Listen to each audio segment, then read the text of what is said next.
যে নেশা আমাদের বর্জন করতে হবে। এবং অনেক সময় যতই আমরা বলি কিন্তু সেটাকে বর্জন অনেকেই করেন না।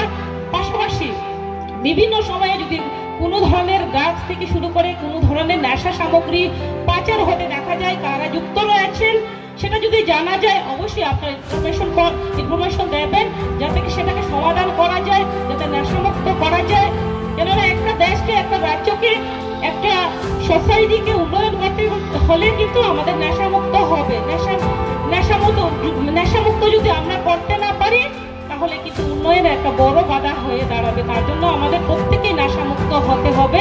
এবং বিভিন্ন নেশার মাধ্যমে কিন্তু আমাদের বিভিন্ন ধরনের রোগ ব্যাধি হয়। বিশেষ করে আপনারা জানেন HIV সেটা কিন্তু বিভিন্ন জায়গাতে বেড়ে যাচ্ছে, বিভিন্ন আমরা শুনেছি বিগত দিনে।